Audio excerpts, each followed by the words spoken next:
Hi మామ. 'Dominic and ladies purse' Mammootty garu హీరోగా act చేసిన ఈ మూవీని గౌతమ్ మీనన్ గారు డైరెక్ట్ చేశారు మామ.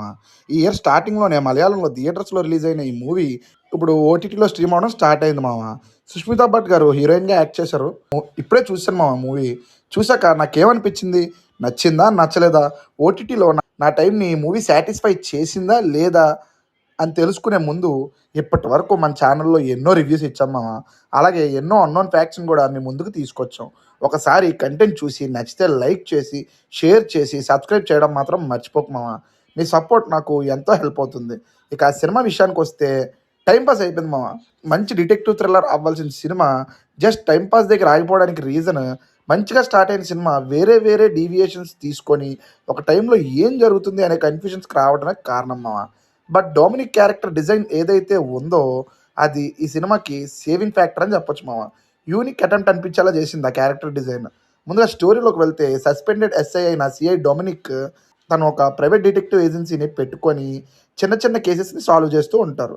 కానీ ఒకరోజు డొమినిక్ ఇంటి ఓనర్ ద్వారా ఒక పర్స్ మిస్సింగ్ కేసుని డీల్ చేయడానికి రెడీ అవ్వగా తర్వాత తర్వాత అది పర్సన్ మిస్సింగ్ కేసుగా మారి ఆ తర్వాత ఇద్దరు మిస్సింగ్ కేసుగా మారుతుంది. తర్వాత ఏం జరిగింది? డొమినిక్ ఆ కేస్‌ని ఎలా సాల్వ్ చేశాడు? ఈ ప్రాసెస్‌లో డొమినిక్‌కి వచ్చిన ప్రాబ్లమ్స్ ఏంటి? అనేది రిమైనింగ్ స్టోరీ మామ. ముందుగా ప్లస్ పాయింట్స్‌లోకి వెళ్తే మమ్ముట్టి గారి క్యారెక్టర్ డిజైన్ మామ. బేసిక్‌గా డిటెక్టివ్ థ్రిల్లర్స్‌లో ఉండే క్యారెక్టర్ డిజైన్ ఇలానే ఉంటది. ఇందులో మమ్ముట్టి గారు యాక్ట్ చేయడం వల్ల ఇది కొంచెం కొత్తగా ఇంట్రెస్టింగ్‌గా అనిపించింది నాకు. అసిస్టెంట్ క్యారెక్టర్ చేసిన యాక్టర్ పెర్ఫార్మెన్స్ కూడా బాగుంది మామ. చాలా చోట్ల మనం మిస్ అవుతున్న గౌతమ్ మీనన్ గారి టచ్ అయితే కనిపించింది నాకు. ఓపెనింగ్‌లో ఫస్ట్ 20 మినిట్స్ చాలా కొత్తగా, ఇంట్రెస్టింగ్‌గా, ఫన్నీగా ఒక మంచి సినిమా చూస్తున్నాం అనే ఫీల్ కలిగేలా చేసింది మామ. గౌతమ్ మేనన్ గారి మూవీస్ అంటేనే సినిమాటోగ్రఫీ మ్యాజిక్ ఉంటది. ఇందులో కూడా ఆ మ్యాజిక్ కనిపించింది మామ. పాటల్లో తెలుగు లిరిక్స్ నాకు అసలు నచ్చలేదు మామ. బట్ బీజీఎం మ్యాజిక్ చేసింది. లాస్ట్ 20 మినిట్స్ మాత్రం స్పీడప్ అయ్యి క్లైమాక్స్‌లో ఆ ట్విస్ట్ షాకింగ్ ఫ్యాక్టర్ కలిగించిందనే చెప్తాను నేనైతే. క్లైమాక్స్‌లో డైరెక్టర్ ఇచ్చిన మెసేజ్ కూడా చెప్పటానికి కొంచెం ధైర్యం అయితే కావాలి మామ. ఇక మైనస్‌ల గురించి చెప్పాలి అంటే బేసిక్ మలయాళం సినిమా ఫార్మాట్. నెమ్మదిగా, ఎంత నెమ్మదిగా అంటే నత్తలా వెళ్ళింది మామ సినిమా.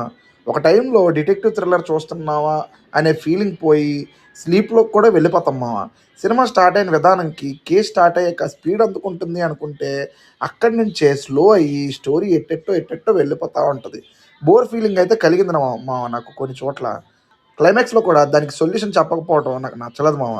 ఇంట్రెస్టింగ్‌గా వెళ్ళిన క్లైమాక్స్ సడెన్‌గా ఆగిపోయిన ఫీల్ అయితే కలిగింది. ఓవరాల్‌గా సినిమా పరిస్థితి ఏంటి అంటే నాకైతే టైమ్ పాస్ అయిపోయింది మామ. మీరు కూడా మీ ఫ్రీ టైమ్ ఉంటే ఒక్కసారి హ్యాపీగా ట్రై చేయొచ్చని చెప్తాను. మధ్యలో స్లో అయిన ఫీలింగ్ కలిగిన సినిమాకి అది అవసరం.